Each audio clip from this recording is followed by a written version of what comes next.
tonight is pretty much my favorite night of the month. I really enjoy this time. You know, I think we have sort of roller coaster lives. I do. I don't know about you. But this is one evening when I can really enjoy myself and this group that have been attracted to the Flame. Someone asked me, what is it about? I said, well, Flame, what is it about? Besides story time, I think some months we have people in their teens, and more than once, in a small group of 25 or 30 people, we have people in their teens, 20s, 30s, 40s, 50s, 60s, and 70s. That's amazing, and it really tells me that this thing called The Flame is really enjoyed and needed by the community, so that's very wonderful. And thank you for coming here.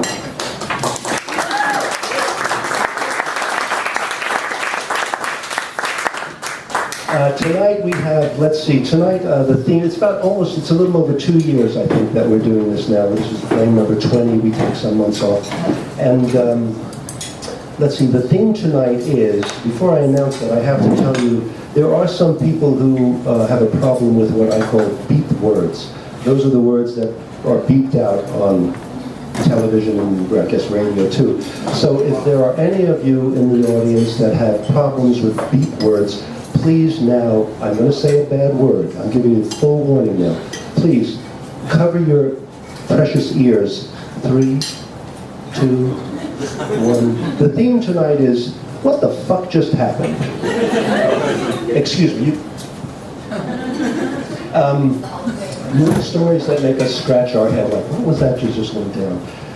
We have, let's see, Mark Willis is going to tell a story tonight about a nighttime horseback ride in northern Alabama. That itself evokes sort of images of full moon and misty moors and whatever. Peter Demashek is going to tell a story too. Peter Demashek, I have to tell you, Peter and I have been friends. Where are my glasses? Peter and I have been friends for a really long time. And I'm a Facebook friend of his too. He travels a lot. Traveling for Peter is like, he just seems, from country to country, he seems to jump in from one bucket of syrup into another bucket of syrup. There's always something going. So he's scheduled for tonight, and about 2 hours ago I got this email from him. Hi, Charles. Here's a what happened situation. My flight has a maintenance issue. It's delayed 90 minutes, so inshallah, he says. I'll be in Osaka at 4:30, back to Kyoto by 6:30, drop off bags, and come to the Flame by showtime or close. If there's a further delay, I'll let you know. Good night. That's Peter Demashek, who's not here, by the way.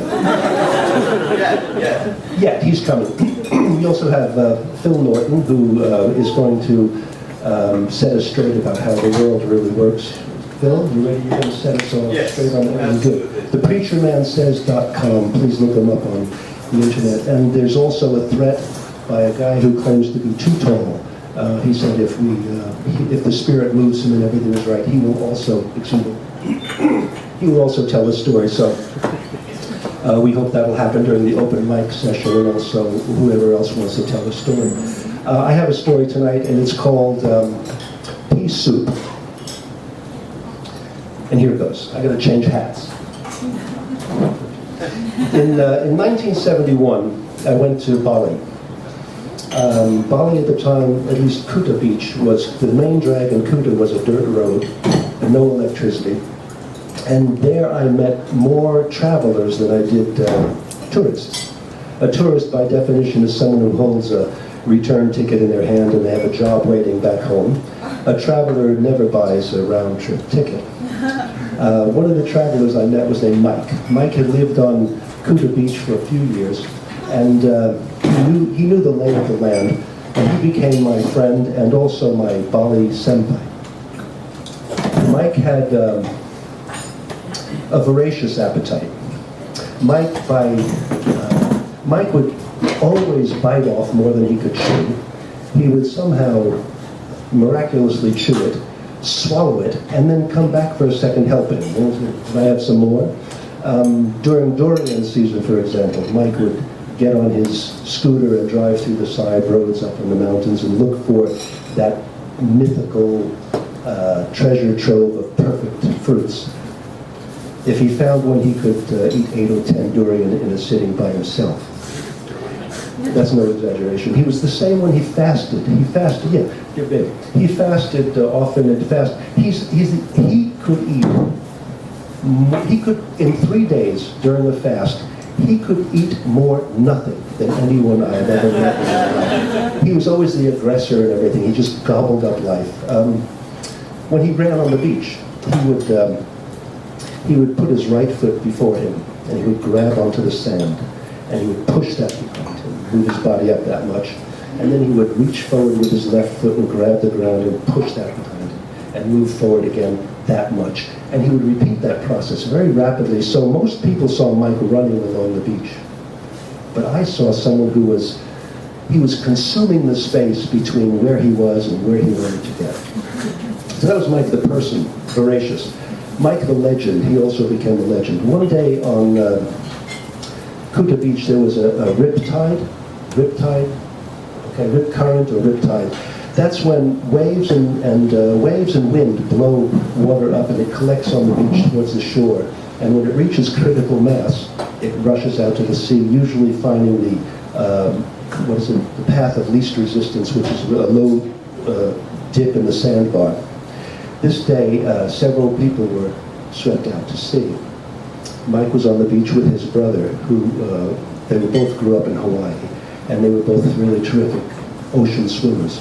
So without too much thought, they both jumped in the water to save these people. But before they did, they turned to Kaslan. Mike's houseboy, his name was Kaslan. He said, Kaslan, go to the house and get our swim fins. They knew they would have to make more than one trip. So Mike and his brother swam out. It was more than a kilometer out there. I'm sorry, my throat. Just have to clear your throat for me, everyone. Thank you very much. That's a drag, it always happens to me. But they went out for their first trip, and out there they found 6 people. One person was dead, had already drowned. The other 5 people were looking very frightened. Mike and his brother established who were the 2 weakest swimmers of the group, and they brought those 2 back, telling the others, please tread water, float, do what you can, but don't expend energy. We'll be back for you. They swam back in, they deposited the 2 healthy, weak swimmers, and put on the fins and went out for 2 more trips. The second trip, 2 more people, and the last trip was the body and the strongest swimmer of the group. Now, needless to say, there was a whole hullabaloo. The shore was covered with full of people who had watched this, had heard about it and collected. And Mike and his brother were just elevated to legend at that moment, for obvious reasons. Of course, they could physically do that, make 3 trips out more than a kilometer away. They could do it, and they did do it. That's 2 things. Another one would be that they faced danger in the ocean. You might know this, but the great whites swim past Kuta Beach going up to pass through the Bali Strait between Bali and Java. And so the pilots often told us they saw schools of the great whites swimming there. So they faced that too. And one more thing that you might not have thought about, that the Balinese, in the eyes of the Balinese anyway, the Balinese believe that, like most island people who have suffered invasions from foreign hordes from the sea, they believe that the evil spirits come from the ocean. So Mike, again, he faced the evil spirits. So on all those counts, Mike was just the great hero. I was walking with Mike one day, and some 3 or 4 young men, teenagers, came and said, "Who's this?" To me. And Mike said, "Ini sama saya." He's the same as me, which didn't make sense because I wasn't like Mike at all. But they said, "Oh, okay." They accepted that, it was fine. They were happy with that response. Maybe, I don't know if that's the reason or not, but I never felt like a newcomer to Bali. I always felt very comfortable there. The people really accepted me. One day Mike said, "Do you want to take the magic mushrooms?"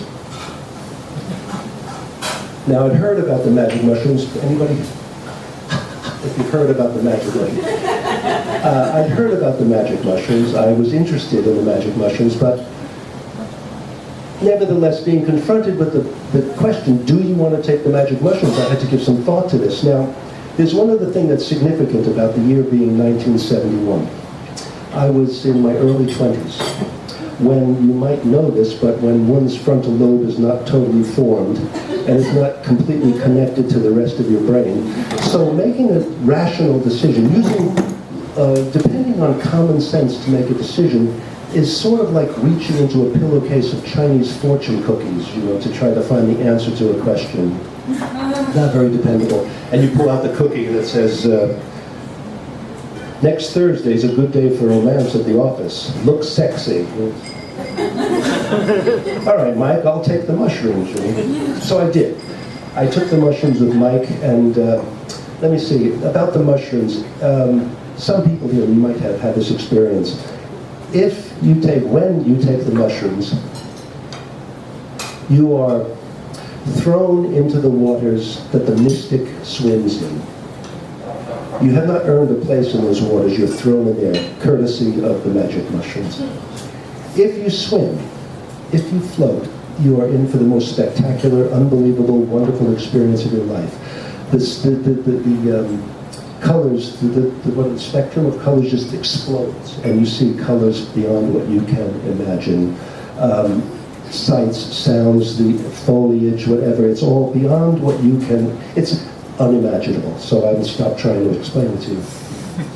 If, however, you sink, if you do get grabbed in one of the undertows, which are uncharted and deep and dark, if you get drawn under, you have an equally difficult, horrible, can have a horrible time, uncomfortable, let's say, uncomfortable time. So I would never recommend anyone to try or not to try the mushrooms. But I did try them with Mike several times, and I had, let's say, a variety of experiences up and down that scale.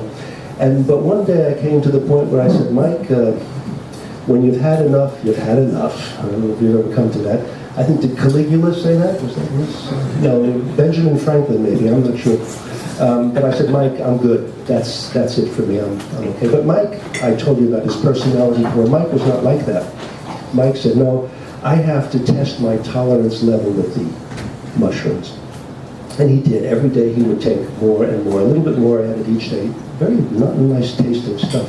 And he didn't even camouflage it with cooking it in an omelet or something. He would just drink the thing down. And I would see him once in a while. I was out of it by then, in the sense of not being involved in the mushroom. Didn't think of that too much. And I saw him one day. I said, how's it going, Mike? So he said, well, yesterday, and he told me this story. Yesterday in the morning, I took the mushrooms. By midday, the sun had risen. This is the tropics, so it's very hot. He said, I went into the Rumah Mandi, the bathroom. Not the toilet. No, it's not the toilet. It's a separate thing. The Rumah Mandi is the room of the bath, where it's a tile floor with a cement kind of tank that holds well water. And I went in there to cool myself down, which I was doing. And as I was cooling myself down, I noticed that the floor was kind of slippery. And while Kaslan, the houseboy who was only about 17, was pretty good about filling the water tank, he wasn't so good about cleaning the floor. So he looked around and there was a thin coat of algae on the floor. And I kind of, that's right, wow. I kind of got into it, kind of like that. So he kind of sat down on the floor. And he's like, this is cool. He's all by himself, slimy and slidey in the algae on the floor. And then he lays down on the floor. He's laying on the floor, and he said, I pressed my back as I could to the floor. It was warm and it was cool at the same time. He said, I found myself in the primordial soup. I found myself rising and falling in this ocean, the waves. I was the breath. I was the heartbeat of this ocean, this primordial ocean. You know the story, right? I was the smallest molecule the smallest particle of carbon, and at the same time I was the entire ocean. I was the alpha, I was the omega, I was God. So now we have God naked, laying on the floor of the Rumah Mandi, slithering and sliding around, and he hears, he knows what it is. Kaslan has found his BB gun. And Kaslan is out in the backyard shooting pigeons out of the coconut palm with Mike's gun. Mike brought this gun back from Hawaii Mike brought the gun back from Hawaii himself and had actually taught Kaslan how to use it, but that was before he was God. You see, now, in his new capacity of God, he realized that all things, he told me, he said, when you realize you're God, what are you laughing at? When you not this thing like, yeah, I'm God, and everybody's God, and God is alive. Not that stuff. When you realize that you're God, there's a simultaneous understanding you have, and that is that all things and all people are God, including Kaslan and the patient. So Mike was stuck with a problem here. He said, how, and this is what he told me, he said, now I was stuck. I didn't know what to do. I didn't know how God could go out into God, the garden, and tell God not to shoot God out of God with God. It's a bit of a pickle. But he also knew that the ordained journeys begin with a leap of faith, and so he started to get up from the floor, and his hand touched something. And it was a loose tile from the floor. And he looked at it, and everything was clear to him now. All I have to do is go into the backyard and get Kaslav's attention. I don't have to say a word. All I have to do is eat this tile in front of him, and he will understand everything. Thank you.